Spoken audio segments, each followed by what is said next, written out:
Hello everyone. तो कैसे हैं आप लोग?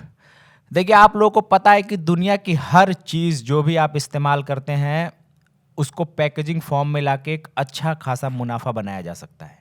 आज से कुछ साल पहले, क्या 50-60 साल पहले, हर एक चीज़ आप लोगों को ऐसे ही बगैर रैप के खुले में दिया जाता था। उन्हीं चीज़ों को आज 10 गुना, 20 गुना, यहाँ तक कि 100 गुना ज़्यादा दामों में आप लोगों को पैक करके दिया जाता है। तो पैकेजिंग की इंडस्ट्री जो है वो जब से शुरू हुई है और जब तक चलेगी सिर्फ आपको प्रॉफिट देगी, कभी भी नुकसान नहीं देगी।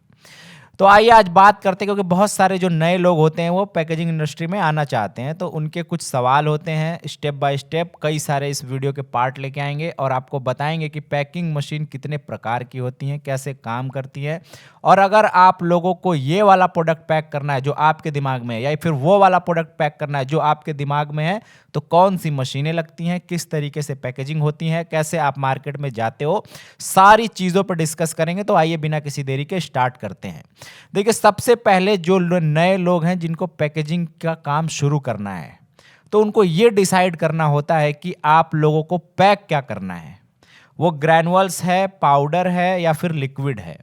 तो ये 3 फॉर्म होते हैं जिनके अंदर दुनिया की हर एक एफएमसीजी या विदाउट एफएमसीजी या केमिकल या दवाई जो भी चीज़ आती हैं, इन्हीं तीनों कैटेगरी के अंदर आती हैं। इनको आप पैक कर सकते हैं।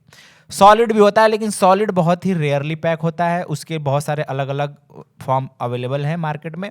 लेकिन जो मेजर क्वांटिटी पैक होती हैं वो लिक्विड फॉर्म में पैक होता है, आपका पाउडर फॉर्म में पैक होता है, और तीसरा आपका जो है वो ग्रैनुअल फॉर्म में पैक होता है। तो 3 कैटेगरी में बांट देते हैं। पहला आपका लिक्विड हो गई, दूसरा आपका ग्रैनुअल्स हो गया, तीसरा आपका पाउडर हो गया।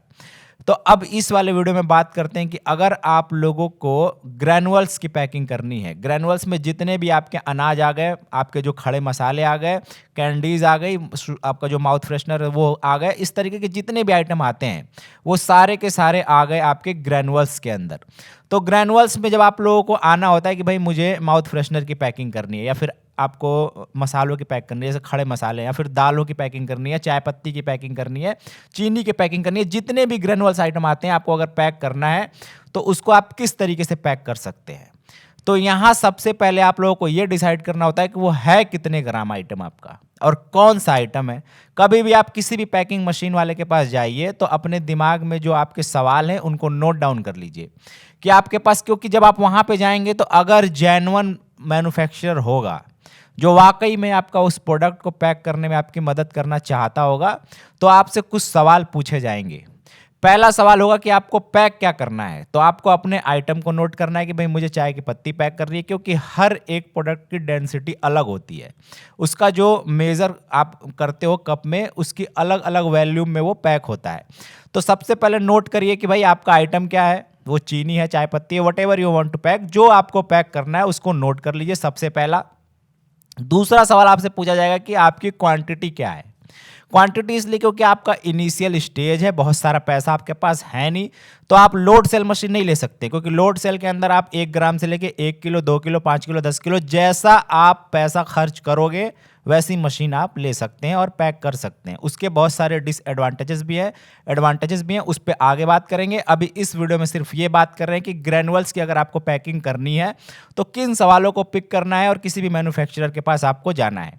सबसे पहला सवाल हो गया कि भैया हमारा आइटम क्या है। दूसरा, आइटम कितने ग्राम की आपको पैकिंग करनी है, किस फॉर्म में पैकिंग करनी है, लड़ी बनाना है या सिंगल पाउच बनाना है।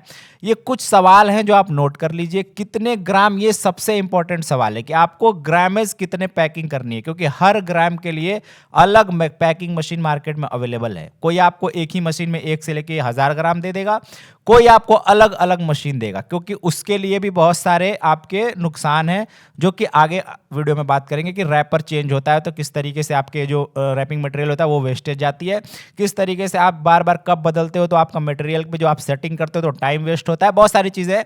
तो आप कुछ सवाल पिक करिए, जो मैंने सवाल अभी बताया आपको कि क्या आइटम है, कितने ग्राम की पैक करनी है।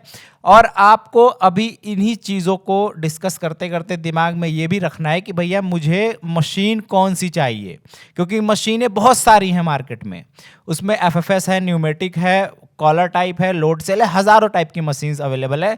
तो आप अपने जेब में देखिए कि पैसा कितना है, उसी हिसाब से आपको मार्केट में जाके मशीन पिक करना है कि भैया ये मुझे एफएफएस में मेरा काम हो जाएगा, मेरा न्यूमेटिक में हो जाएगा या हाफ न्यूमेटिक में हो जाएगा। तो अगर ग्रेनुअल्स की पैकिंग आपको करनी है तो कितने ग्राम करनी है, कैसे करनी है, ये सवाल आप पिक करिए। ग्रेनुअल्स के लिए कौन कौन सी मशीन आती है नेक्स्ट वीडियो में बताता हूँ, क्योंकि वीडियो बहुत लंबी नहीं करूँगा, छोटे छोटे वीडियोस बना के आप लोगों के सामने आके, और जो आपके दिमाग में सवाल होते हैं, फिर जो नए लोग होते हैं कि मार्केट में जाके मशीन लेना चाहते हैं तो क्या उनके दिमाग में होना चाहिए। तो इस वीडियो को यहीं खत्म करता हूँ। इसी के नेक्स्ट पार्ट में आपको बताता हूँ कि ग्रेनुअल्स के लिए कौन कौन सी मशीनें आपको लेनी चाहिए, कौन कौन सी मार्केट में अवेलेबल है, कितने ग्राम की मशीन कितने की आती है जो हमारे पास है, और आप दुनिया में जाके पता कर सकते हैं कि उनके पास कितने की है। तो तब तक के लिए आपसे अलविदा चाहूंगा। अल्लाह हाफिज।